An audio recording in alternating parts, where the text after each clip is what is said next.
this week, let's welcome in one of the most entertaining superstars now on SmackDown, Dolph Ziggler. And Dolph, I got to apologize first things. I stuck you last time with Max. This time, you got the A-lister, kid. A-lister. I really appreciate it. Going above and beyond. Now that I'm the #1 contender, no big deal. I appreciate it, man. See, you know who your friends are. See, that's what I'm talking about. Now, before we get to SummerSlam, I want to go back. The last time you were here was right before WrestleMania. You were part of that epic ladder match. How does a match like that help propel you into the new year after Mania? Wow, matches like that, everyone always says it. You're never the same when you come out of there, going in, going out. Anyone can win, and your body is going to go through a ladder or two. And no one's the same. No one ever comes out the same. And it's so excruciating. I think my back still hurts a little bit from that match. But you go on and you move on, and that's what makes superstars so resilient, so great, is we continue our schedule, man. 300 live events a year, and I'm at almost every single one of them. It was the first time I've ever watched in person as a fan, and to start the show like that was amazing. But now you have to fast forward to SummerSlam. You mentioned it. You're the #1 contender. You face Dean Ambrose. How do you approach a match with a guy who has so much momentum? And that's what's special about the WWE Universe. Whether it's supposed to be your time or it's not supposed to be your time, this special SmackDown Live, the very first one, I took full advantage, and I super kicked AJ Styles and took my spot.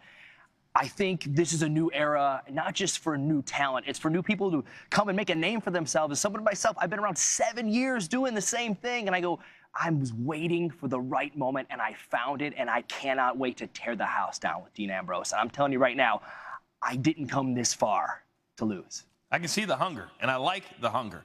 Now, I got to ask you, last night, Brock... I do look a little skinny on camera, probably. No carbs. It's okay. Yeah, it's okay. Last night, Brock Lesnar returns to Raw.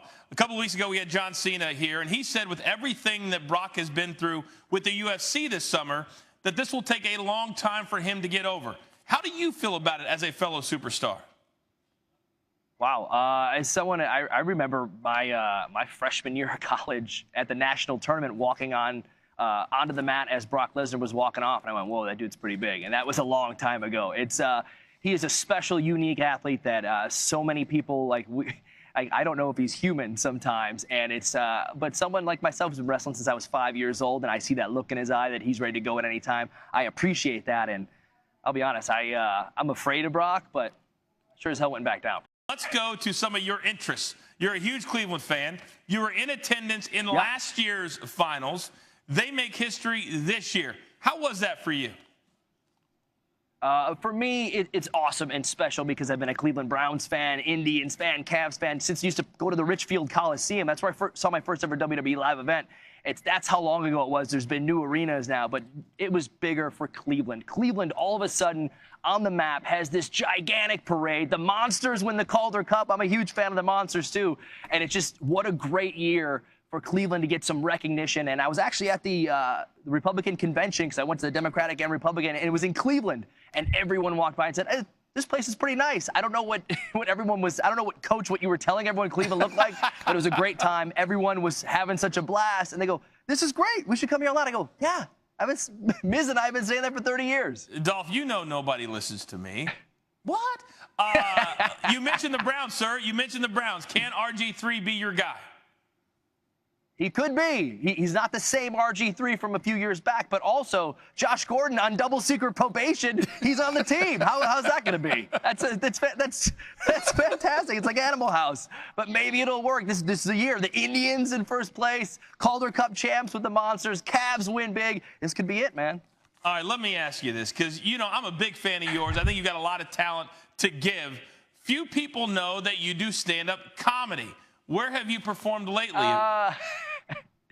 Lately, I've been super busy with this brand new SmackDown Live and hopping around to West Coast, East Coast, getting everything done and ready for it. But a couple of months ago, I did the last couple things, and lately I've been just doing. I stick to Twitter when I don't have a show. I throw out a couple political jokes because of the race that's going on and everything right now. But usually it's a guy with a hat on, down to here, some guy named Nick just doing a stand-up about how he went on a Bumble date and it didn't work out, and he went to Chipotle and they gave him the wrong guacamole. I don't know.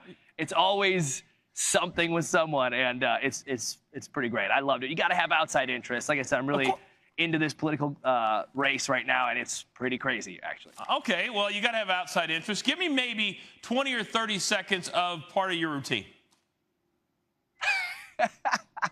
I don't know if I can do that. Let's see. on. I mean, is this PG? I don't know if I can handle it. We've got let's a see. button? I don't know. No, I don't. all I can, you know what? I won't give you my routine. I'll give you something I was gonna do at a wedding I went to this last weekend, and I explained how when I was born, I don't know that I was necessarily on purpose or wanted, and it was just my dad gave out cigar burns to the rest of the family, and it's a little dark, but it's something to break the ice with someone. You know, you never know who you're gonna meet. That's pretty good. That's or pretty you're gonna good. talk to. But the rest of the time, it's pretty fun loving, and just I get the same things that anyone else would, and usually just trying to not get in trouble. Man, can't wait for Except it worked. SummerSlam. Oh, that was very funny. It was very funny. All right, 2 weeks from this Sunday, August 21st, Dean Ambrose and you, Dolph Ziggler. Dolph, thank you very much for going off the top rope, sir. Hey, thanks a lot, man. I'm really looking forward to SummerSlam. It's going to be special. All right, it's time for a little Did You Know? WWE signed Brendan Williams, a former offensive lineman who was a Texans third-round draft pick. He won't be the first guy in the locker room with ties to the NFL. See